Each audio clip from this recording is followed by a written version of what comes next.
Pozdravljeni in dobrodošli v novi oddaji Ambienti. Stavek, ki smo se ga ustvarjalci ambientov že kar lepo navadili, je: kje vse to najdete? Seveda smo tudi mi neznansko veseli, da vse to najdemo in imamo odprta vrata v tako lepe domove. Verjemite, da je naša široka ekipa pridno in neumorno ves čas na lovu za bivalnimi presežki. Še bolj nas veseli, da lahko te presežke ter navdušenje nad njimi potem delimo tudi z vami. Ampak posebne vrste kompliment pa je tak, ki sta nam ga dala lastnika hiše, ki jo danes predstavimo kot prvo. Rekla sta: želela sva tak dom, da bo za v ambiente.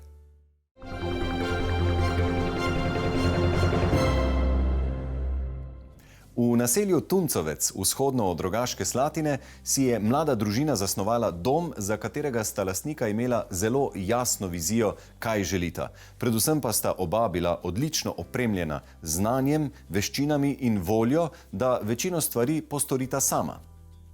Poleg tega pa sta si zastavila cilj, da ga, ko bo končan, predstavimo v naši oddaji. In rezultati so naslednji. Tale lična, pritlična hiška navdušuje s preprostostjo, z marsikaterim skritim detajlom in z nečim, kar v dnevni sobi še nismo videli. Anja in Luka, zdravo. Najprej eno vprašanje. Sigurno je prvo vprašanje, ki ga sicer dobite, a ne? Zakaj imate motor, dirkalni motor sred jedilnice? Ta 20 let stari motor sem si omislil tu, da me včasih malo pomiri, malo boljšo voljo spravi, pa malo nostalgije po dirkaških časih pričara tu v hiši. Anja, kako ste vi sprejeli dejstvo, da bo sred hiše stal motor? Noben problem. Sem tudi jaz navdušena nad motociklizmom, nad samimi dirkami, tako da sem pa takoj za to idejo. Koliko ste bili pa vi noter v tem tekmovalnem športu? 10-13 let sem kar aktivno dirkal, ja. Vidva sta se odločila za pritlično hišo, torej nikamor ni treba po nobenih stopnicah. Odkot ta odločitev? Od nekdaj sva vedela, da pač želiva enostavno, pritlično hišo. Vsake stopnice bi nam pač enostavno bile odveč, ne? Ampak zakaj to? To je skrb že za stara leta ali kako? Niti ne. Najbolj se je šlo mi za to, da bom lažje motor ven pa not premikal. Ja, drugače pa htela smo pritlično hišo že iz tega stališča, ker pri Anjinih starših in pri mojih starših so hiše z dosti stopnicami, pa smo rekla, da hočemo enostaven dostop brez stopnic. Dvokapna pritlična hiša, ki jo je po Lukovih idejah projektirala kar Anja, ki je gradbenica, je zidana iz opeke in obsega 130 kvadratnih metrov. Parcela je sicer omogočala izgradnjo večjega doma, a je lastnik vseskozi vedel, da potrebuje tudi veliko garažo. Kako to, da ste se odločili za tako skromno število kvadratnih metrov? Ja, nekako smo bila vezana pogovor hiša, garaža, zdaj pa vsak kvadrat, ko je tu šel gor dol, je pol tudi pri garaži se meni poznalo, ne? Ker mora biti približno, da je fair za oba, ne? Če bi bila hiša večja, bi bila garaža manjša na ta račun. Tako, ja. Skupna bruto kvadratura je morala biti. Ok, razumem. Ja. Kako pa to, da ste se odločila za klasično gradnjo? Za klasično gradnjo smo se odločila, ker nam je bila najbolj domača. Obe družini, tako moja in Anjina, so vpleteni v gradbeništvo, tako da smo večinoma vse naredili sami. Anjina starša sta rešila detajl z žaluzijami pri kotnem oknu, ker se ukvarjajo z senčili. Seveda pa brez sorodnikov in prijateljev ter Anjinega bratranca Simona gradnja ne bi bila tako tekoča in zabavna. Ogromno sta mi pomagala Ata in nemški ovčar Max. Kako je pa nemški ovčar pomagal? Skozi je bil zraven, od jutra do večera je bil glavni na gradbišči. V bistvu ima največ ur na gradbišču. Ja? Ja, vse ure je on podpisal. Pa Ata moj, ampak žal jih ni več med nami, se bom pa s hvaležnostjo spominjal. Anja, sta sodelovala s kakšnimi arhitekti tudi za notranjo opremo? Posebnimi arhitekti sodelovala nisva, v bistvu sva sodelovala drug z drugim. Vse ideje so najine. Luka je dosti v bistvu vašo oddajo Ambiente spremljal in že od nekdaj vedel, da mora biti vse popolno, da se to enkrat tukaj pri vas pokaže. A res? Luka, vi ste hoteli imeti hišo v Ambientih oziroma? Ja, večkrat je bilo tako, ko smo kaj delali za njo, Pa smo že bili proti večeri živčni, pa smo se kaj skregali, pa je bila Anja huda, pa sem vedno rekel, da je malo še treba zrihtati, da bojo ambienti zadovoljni, ne?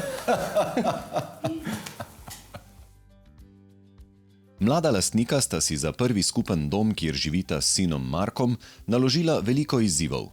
Med zahtevnejšimi elementi stavbe izpostavita kotno panoramsko okno, za katero je bilo treba v stropni plošči vpeti nosilne gredi. Za enostavnejše vzdrževanje objekta sta izbrala okna z zunanjim okvirjem iz aluminija, iz enakega materiala je tudi nadstrešek. Pločnik okoli hiše sta dala izdelati iz štokanega betona. V vetrolovu sta tapicirala 3D oblogo, ki služi za odlaganje plaščev. Kuhinjo sta izbrala v pastelno-zeleni barvi in za pohištvenimi vratci v kotu skrila prostorno špajzo. Otroški sobi sta predelila ne steno, temveč z omaro, da lahko z umikom pohištva kadarkoli iz 2 malih naredita eno večjo sobo. V družinski kopalnici sta si v pršni kabini omislila zgolj 3 velikanske keramične ploščice, da je čim manj fug in čiščenja. Na domiselni leseni steni v kopalnici za goste pa zbirata fotografije lepih spominov. Pobliže si poglejmo še bivalni prostor, ki se prek steklenih površin čudovito povezuje z okolico. Programska zasnova takega enovitega prostora je ponavadi, da je kuhinja in potem jedilnica in potem nek dnevni počitek. Vidva sta se pa odločila razbiti oziroma, po domače rečeno, si podaljšati pot od kuhne do jedilne mize. Zakaj je ravno tukaj dnevna soba in kavč? Htela smo imeti, da se ti prvo ponudi kavč, ko stopiš v hišo. Tako da je kavč središče tega glavnega prostora, zato smo pač jedilno mizo omaknila malo ob stran. Je pa res, da na jedilni mizi zato mogoče manj jemo, zato ker je dolga pot iz kuhinje do jedilne mize. Ja, in se zadržujemo na klopi ob otoku, ne? Aha, v resnici se verjetno veliko obrokov zgodi in veliko pogovorov. Večinoma vsi. Povejte mi še zgodbo o tem kaminu, ki je prav tako en tak impozanten kos, ki ga ne moreš ne opaziti. Ja, sprva kamina nismo želela imeti v hiši, potem pa me je od Anje stric prepričal, da bi bilo le fajn, da je kamin že zaradi romantike. Ampak Anja, a je torej kamin da dovolj romantike? Je kaj na tem? Ali je slučajno več romantike v garaži? Mislim, da je kar več romantike v garaži, ja. A gremo še tja pogledati? Lahko? Ja, gremo, ja.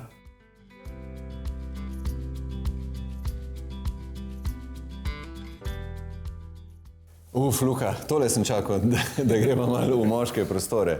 In wow, a to je zdaj ta garaža. Zato si se boril, ne? Ja, zato sem se boril, da je to malo večje, pa da malo manjše. Kakšno je bilo načrtovanje te garaže, mislim? Kakšna je bila tvoja osnovna ideja? Garaža je vkopana v breg, ker že drugače ni šlo zaradi parcele. Fasada je narejena iz vlakneno-cementnih plošč, katere sem lepil na aluminijasto podkonstrukcijo. V notranjosti garaže smo s prijateljem naredila delovni pult in opremila garažo, tako da imaš občutek, kot da si v dirkaškem boksu. Igrače v garaži pa naredijo meni najljubši prostor. Igrače, ha? In tale sedišča so tudi legendarna.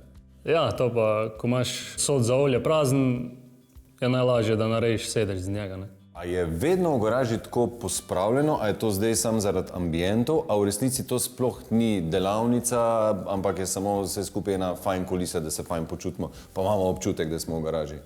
Vedno je tako pospravljeno. Ko kaj delam, sicer tisti teden, če kaj razstavim, je tak, da ni najbolj za ambiente, drugače pa vedno pospravljeno vse na svojem mestu, ker sem tak tip človeka, da mora biti tak, ko me Anja pokliče po telefoni, kje je to pa to, iz glaja povem, da je to v 4. cajkišti, v 4. ladljici.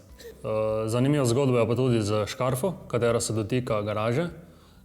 Za škarfo smo pripravili mi samo izkop in podložni beton, sama škarfa je pa narejena v betonarni pomeri, zalita, pripeljana sem in postavljena.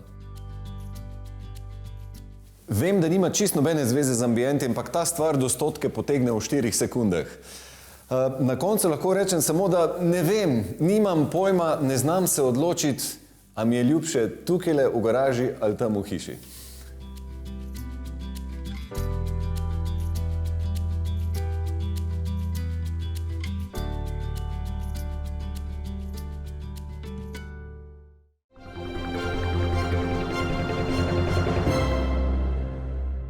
Sladke dileme, ki pa naj ostanejo našima prijaznima gostiteljema, ni pa dvoma glede tega, kaj pride v nadaljevanju naše oddaje.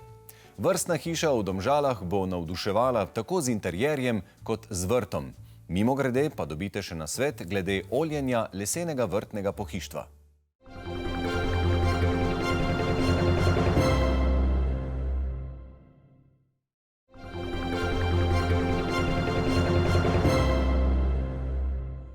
V naslednjem prispevku bomo obiskali družino, ki rada veliko časa preživi na vrtu. Tudi zato je bila okolica njihove hiše pri urejanju deležna še posebne pozornosti. Bioklimatska pergola za letno kuhinjo z jedilnico, igrala za najmlajšo članico in udobna sedežna garnitura na pokriti leseni terasi so tisti kotički, brez katerih si ne predstavljajo vsakdana. No, pa smo tam. Pri večni dilemi naše oddaje, a bi kazali bolj zunaj ali notri. A se udobno zleknemo v tole sedežno garnituro, občudujemo vrt ali pa pokukamo skozi panoramska okna v notranjost. Vse veste, kaj bomo naredili, a ne? Oboje. Mojca in Uroš, živijo. Pozdravljam. Živa. Videla sta tole hišo kupila v 4. podaljšani fazi. Kako je šlo potem od tam naprej? Ja, kupila smo v 4. podaljšani fazi, to drži. Potem smo pa razne ideje iskala najprej na internetu. Ambiente sva tudi veliko gledala, vašo oddajo. Tudi naši sorodniki so v tistem času gradili nove hiše in smo veliko idej dobili iz teh virov. Osebno nisem bil preveč zahteven. Načeloma sem imel, če me spomin ne vara, 3 zahteve. Sicer, da bi rad imel kamin, vinsko vitrino pa ledomat. Meni je bilo samo važno, da smo se ful dobro ujele z arhitektko, ker pač to se mi zdi zelo važno in po barvah in po materialih in vse to. In potem je enostavno sam steklo in je ratal to, kar je ratal in pač dodaš pol še malo dodatkov svojih in evo. Posebnost 150 kvadratnih metrov velike hiše so dvojna vhodna vrata, od katerih ena služijo kot stranski in druga kot glavni vhod. Družina uporablja le stranski vhod, saj je opremljen z umivalnikom, pri katerem so si v koronskem času razkuževali in umivali roke, medtem ko glavni vhod odprejo le za obiskovalce.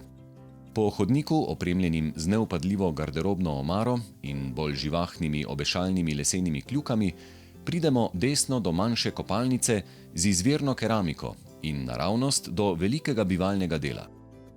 Barvitost sta lastnika v jedilnici dosegla s stoli različnih barv, medtem ko sta v kuhinji kombinirala temnejše in svetle odtenke s hrastovim lesom, ki se ponovi pri točilnem pultu, jedilni mizi in polici pod televizorjem. In kaj nas čaka, če nadaljujemo po stopnicah v nadstropje? Živijo, jaz sem Maša. To je moja omara. To je moja mizica in če moja tablica. To je moja kuhinja. To je moj make-up. To je moja omarica za dojenčke. To je voziček. In tu imam jaz Lego kocke in barbike. In če moja posteljica. Potem naprej od njene sobe je spalnica, kjer sva prav isto se odločila za neke naravne barve, ne preveč upadljive. Izhod iz spalnice je tudi v najino kopalnico. Na drugi strani imamo še eno garderobni del, eno garderobo. In nasproti garderobe je še ena večja kopalnica z voki in tušom, pa tudi z malo odštekanim slogom. In potem čist na koncu tega zgornjega dela sta pa še 2 otroške sobe večje. Ena malo večja, ena malo manjša, pač z zelo visokimi stropi.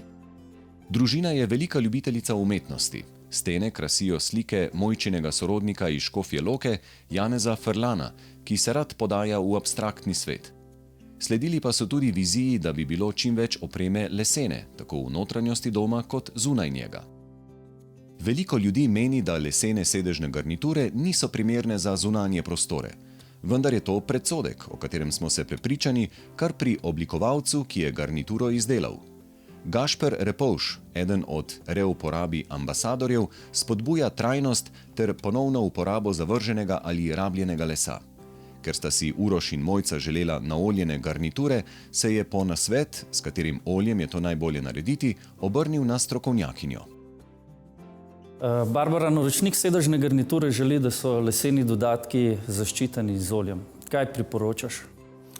Me veseli, da želijo oljiti, zato ker imamo lep domač les, macesen. Olje pa poudar naravno barvo lesa in tudi poudar njegovo lepoto. Kako pa vem, katero olje uporabim? Vidim, da imamo tukaj dve vrste. Ja, tako je. Olja se razlikujejo glede na namen uporabe, odvisno ali jih uporabljamo zunaj ali jih pa uporabljamo za notranje prostore. Zdaj za zunaj je pomembno, da ščitijo pred padavinami, pred UV žarki in pa tudi včasih vsebujejo sredstvo, ki zavira nastanek površinske plesni. Zdaj jaz bi v tem primeru kar vzela eksterier olje, ki je brezbarvno in bo še poudarilo to naravno barvo macesna. Lahko bi pa zbrali tudi deking olje, ki pa je v različnih odtenkih, ki je pa namenjeno bolj za obremenjene površine, tako kot so na primer terase, ker vsebujejo pigmente, je tudi malo boljša obstojnost pred UV žarki. Izberemo olje, ki je narejeno iz naravnih rastlinskih olj, ki so obnovljivi vir. Podobno, tako kot je les obnovljivi vir in tudi poznan v gradbeništvu kot eden od materialov, ki ima najnižji ogljični odtis in je tudi najbolj prijazen okolju in pa tudi do uporabnika. Pred oljenjem lesa je zelo pomembna predpriprava površine. Gašper je lesene dele sedežne garniture najprej enakomerno pobrusil s papirjem granulacije 180. Primeren pa bi bil tudi brusni papir do tipa 220. Les je nato dobro odprašil, šele zatem je sledil premaz z oljem. Število nanosov je odvisno od vpojnosti lesa. Se pravi, les je dovolj naoljen takrat, ko ne vpija več olja. Če imamo bolj porozne površine, potem je potrebno postopek večkrat ponoviti, ampak običajno za zunaj je potrebno vsaj 2 nanosa. Optimalni vremenski pogoji za oljenje lesa so med 15 in 25 stopinjami Celzija in do relativne zračne vlažnosti 75%. Les pa naj bo suh. Po nanosu odvečno olje pobrišemo s čisto, suho, vpojno krpo, da dobimo gladko, svilnato površino, ki jo po potrebi tudi spoliramo. Kaj pa naredim z oljem, ki mi ostane? Kako se v bistvu shranjuje? Shranjujemo ga kar v originalni embalaži, paziti moramo samo, da je dobro zaprto in pa primerna temperatura nekje od 5 do 25 stopinj Celzija. Če pa ostaje zelo malo v embalaži, potem pa boljše, da pretočimo v neko manjšo stekleno embalažo in dobro zapremo. Ker sta naša gostitelja ljubitelja lesa, ostankov olja ne bo veliko.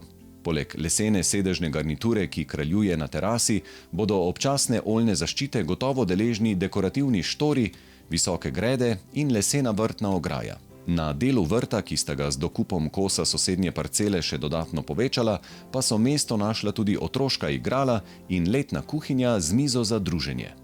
So še kakšni načrti glede tega vrta, predvsem tega novega dela? Nekaj dela še bo, ne? Ja, je neka ideja, kjer se pa ne strinjavali. A res? Ja. Ideja je, da bi imeli še tukaj bazen, ta naravni bazen, brez nekih teh umetnih dodatkov. Če bi mi čez 1 let prišli k vama, bi se morda lahko že kopali. Mogoče malo več.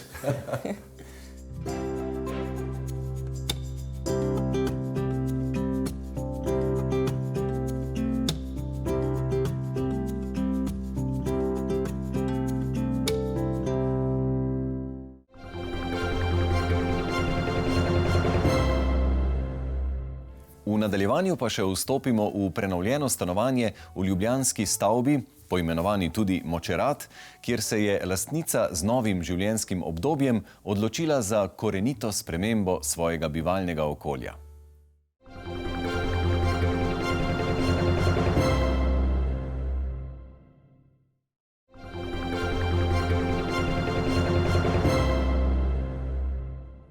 Za prenovo stanovanja se največkrat odločimo, kadar pride do spremembe lastništva, spremembe števila stanovalcev ali zaradi kakšne posodobitve. Prenovo stanovanja, ki ga bomo predstavili tokrat, je spodbudilo novo življenjsko obdobje lastnice, ki je v stanovanju sicer živela že vse od postavitve tega bloka v Ljubljani. S pomočjo arhitekta sta poiskala izboljšave za pomanjkljivosti, ki se jih je s časom začela zavedati. Kljub temu, da med prenovo niso izvedli kakih večjih gradbenih posegov, je stanovanje zdaj prostornejše, svetlejše, bolj pretočno, predvsem pa bolj po meri stanovalke. Tak rezultat je posledica znanja in izkušenosti strokovnjaka, ki ga je ob odločitvi za preureditev vselej vredno poklicati. Tole je blok, ki je bil odprt oziroma poseljen 2004. leta, se pravi ne tako grozno dolgo nazaj. Lastnica, naročnica si je zaželela, da se to stanovanje popolnoma prenovi. Marsikdo bi rekel, je treba že po tako kratkem času.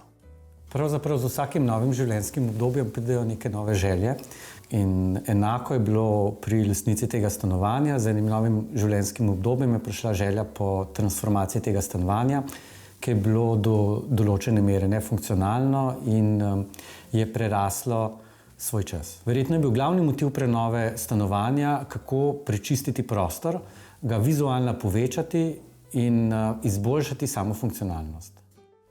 Pritlično stanovanje je del bloka, ki ga Ljubljančani imenujejo Močerat. Obsega približno 90 kvadratnih metrov. Sam tloris stanovanja je precej zahteven. Osvetljeno je samo z ene strani, samo stanovanje je pa ozko in dolgo. Tako da so skrajni deli stanovanja popolnoma v senci, v temi, k temu pripomorejo še balkoni oziroma nadstreški zgornjih stanovanj. Prostori so pravzaprav isti, kot so bili. Bivalni prostor, spalni prostor, utility, kopalnica in vse ostaja nekako na istih pozicijah, ampak povsem drugače, v povsem novi podobi. Garderobne omare so večinoma predvidene tako, da delujejo kot del arhitekture in niti ne kot omare v prostoru. To je recimo omara, utility omara in WC v bivalnem prostoru ali pa garderobna omara v spalnici. Torej, domnevam, vsa ta ogledala skrivajo neke funkcionalne prostore. Ja, ogledala skrivajo stranišče, utility, kuhinjsko omaro, shrambo. Poleg tega pa dodajajo stanovanju širino, ki jo pravzaprav nima. Omenili ste že, da vrat ni prav veliko v tem stanovanju, ne? Zato pa so prehodi, ne? Kar je pravzaprav nekako bolj prijetno, bolj prijazno. Nekaj jih je vseeno, to so vrata v stranišče recimo. Tudi bivalni prostor je od spalnega ločen z vrati, ki so skrita. Običajno, kadar je lastnica doma, so ta vrata odprta in stanovanju, ki je sicer ozko in dolgo, dajo širino, ki ga sicer ne bi imelo. Ob prenovi smo naleteli na konstrukcijski steber, za katerega smo se odločili, da ga pokažemo kot arhitekturni element v tem prostoru. Steber je betonski, beton smo pobrusili in ta osnoven material izpostavili kot nekaj dekorativnega. Na podoben način je postavljena tudi kuhinja, ki je postavljena kot objekt v prostoru. S tem kuhinjo dozamemo idejo kuhinje in postane kos pohištva. Vsi ti umiki pa seveda omogočajo svetlobo, da pride v ta zadnji del stanovanja, kjer je vhod. Na ta način je vhod osvetljen in obenem ločen od bivalnega prostora. Veliko opreme je posebej prilagojene novi ureditvi. V stanovanje smo vrnili pravzaprav vse osebne predmete, ki so bili že prej. Tudi nekaj kosov pohištva. Dizajnerski kosi so vsi kosi pohištva, ki stojijo zase v tem stanovanju. Vse ostalo je izdelano po meri. Zapravi tale pult, kuhinjski in otok? Stoji zase. Stoji zase in je narejen posebej? Je narejen posebej po meri, dizajnerski kos, podoben kot sedežna garnitura, postelja, pisalna miza in tako naprej. Na prvi pogled so stene bele barve, a ni čisto tako. Ideja stanovanja je belo stanovanje, ampak žal bela barva v naši geografski širini ni prav posebej hvaležna. Zato smo zbrali eno nianso sivkaste barve, ki daje vtis belega stanovanja. Zanimivo pri tem stanovanju je, da so pravzaprav vse površine, tla, strop in stene v isti barvi oziroma z nekaj niansami iste barve. Vas lahko malo provociram, da še majčkeno bolj razložite našim gledalcem, zakaj bela barva ne funkcionira v naši zemljepisni širini? Zaradi upadnega kota sončne svetlobe. Treba je veliko več delati z ostalimi stvarmi, če je stanovanje belo. Če je pa samo eno nijanso stran od bele, je pa vse skupaj veliko lažje. Volumni so lepši, sence so lepše, osvetlitev je lepša. Na tleh v stanovanju ni ne keramike, ne parketa. Vsa tla so prevlečena s samorazlivnim sintetičnim tlakom. Enako velja tudi za kopalnico. Pravzaprav kopalnica ni kopalnica. Kopalnica je del spalnice. V njej so vsi sanitarni elementi, kot jih poznamo v kopalnicah, ampak so v prostor postavljeni na poseben način. Postavitev banje omogoča pogled na vrt in na teraso. In meandri so tisti, ki skrijejo stvari, ki jih želimo manj videti, oziroma se hočemo včasih skriti, to so na primer školjke, ali pa tuš, ki je v bistvu nek prostorček, neka niša čist na koncu tega stanovanja. Tudi sicer imamo občutek, da lastnici ni popolnoma vseeno, kaj visi na stenah. Ne, nikakor. Je ljubiteljca umetnosti in vse to so slike, umetnine še iz prejšnjega stanovanja. Vsaka od slik oziroma vsaka od teh umetnin ima svojo zgodbo. Tako naprimer Vuk Karadžić, ki pozdravi vsakega obiskovalca na vhodu, namenoma je obešen zelo nizko, tako da je ob vstopu v stanovanje Vukov pogled tisti prvi pozdrav vsakega obiskovalca. Stanovanje se podaljša v prijazno teraso. Prednost tega stanovanja je, da se odpira na zelo lepo teraso, ki niti ni tako skromna po svojih dimenzijah. Terasa je zelo lepo ozelenjena, osončena. Ves ta prostor omogoča tudi zelo lepo postavitev pohištva. Zdi se, kot bi se elegantno urejeno domovanje prelilo v širino udobja, obdanega z zelenjem.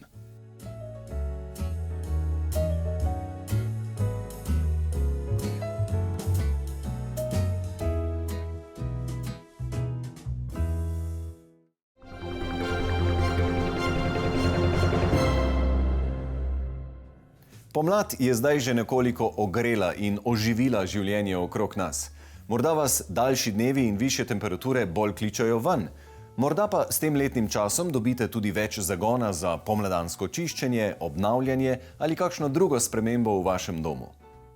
Če boste rabili navdih ali nasvet, jih vedno najdete dovolj na naši spletni strani, nikar pa ne pozabite priti v našo družbo tudi naslednjič, ko vam pokažemo prilagodljivo stanovanje na majhni kvadraturi in mansardo, ki jo je slikar oblikoval v lesu.